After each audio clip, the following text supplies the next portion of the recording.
warahmatullahi wabarakatuh. Halo semuanya, perkenalkan nama saya Almira Ramadhani sebagai pewawancara dan teman saya narasumbernya Najwa Syifa. Hai. Kali ini aku bakal wawancara Najwa terkait terkait tema yang menjudulkan child grooming di era digitalisasi. Oke, siap Najwa? Siap.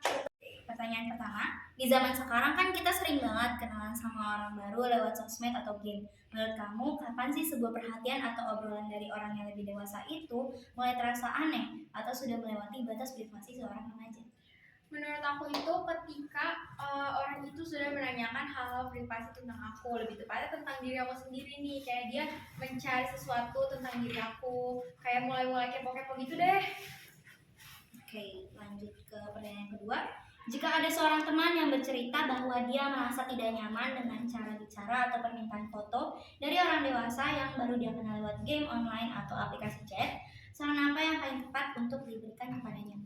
Menurut aku dan saran aku itu mungkin langsung segera jaga jarak sama orang itu, kayak batasin juga komunikasinya supaya gak makin serius komunikasinya, terus gak berujung dengan hal-hal buruk lainnya.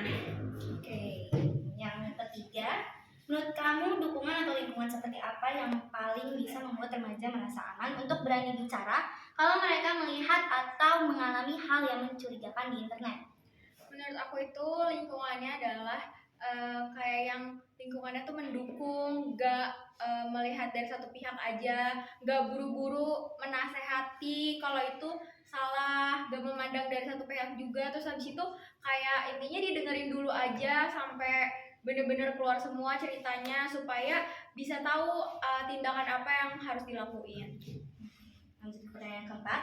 Kalau tiba-tiba ada teman satu circle kita yang kelihatan makin tertutup, tapi dia sering banget nih cerita dapet cowok atau cewek dewasa yang royal banget internet.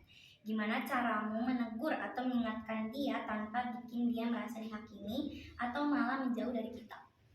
Yang pertama itu udah pasti kita harus jaga omongan kita, jaga cara kita untuk menyampaikan pertanyaan kita supaya nggak membuat dia tersinggung. Terus juga kita harus kasih saran-saran yang dari hal-hal kecil dulu, tapi impact-nya itu besar, nggak langsung tiba-tiba langsung nyuruh dia untuk cut off orang itu.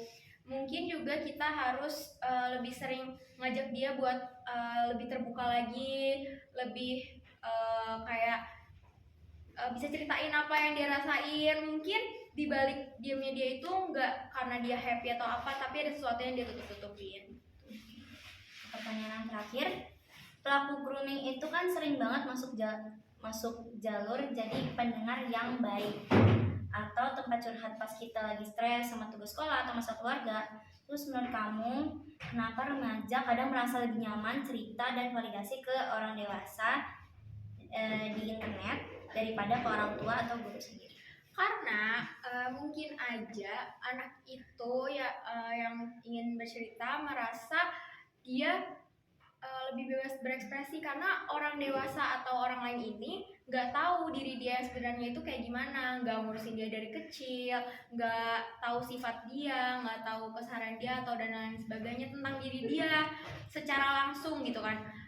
Kalau orang dewasa yang lain ini mungkin taunya cuma dari POV dia aja, nggak tahu dia dulu gimana atau nggak tahu dampak untuk dia gimana. Jadi dia ya udah didengerin aja karena mungkin merasanya anak ini butuh perhatian lebih gitu. Terus jadi anak ini juga yang karena udah didengerin dia merasa enak, merasa nyaman. Ujung-ujungnya ya udah deh lanjutan.